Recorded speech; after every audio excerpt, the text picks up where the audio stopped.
healthy aging at self-love.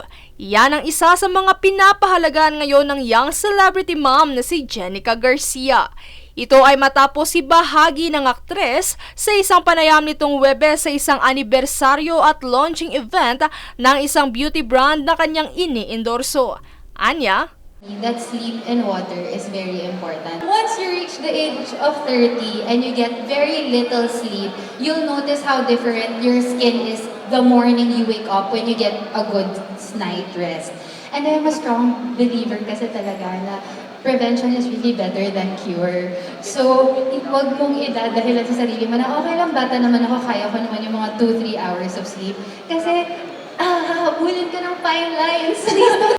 Bukod dito ay binigyang diin din ni Jenica na bilang isang artista, importante anya na ang produkto o serbisyong ini-endorso ay pareho sa iyong layunin at pinapahalagahan.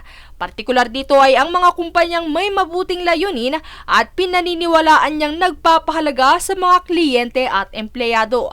Samantala para naman sa mga takot na tumanda, mahalagang tanggapin ang imperfections dahil isa itong tulay para mahalin at magkaroon ng kumpiyansa sa sarili. Ayon pa sa aktres, mahalaga rin anya na piliing maging masaya ang disposisyon sa buhay dahil nagiging refleksyon din ito sa pisikal na pangangatawan maging sa muka. Samantala may payo naman ang aktres para sa mga taong nawawala ng kumpiyansa sa sarili. Dumating kayo sa point na pag tinitingnan niyo yung sarili niyo sa salamin, tas hindi na po kayo natutuwa, that's a good wake-up call to start making time for yourself. And sometimes, kung pakiramdam nyo, you don't know where to start, you can start by doing something that is free. So, para akong nagpo-promote nung pinopromote namin, it's gonna sound like that, but please, sana makita niyo yung heart ko na it's not my intention.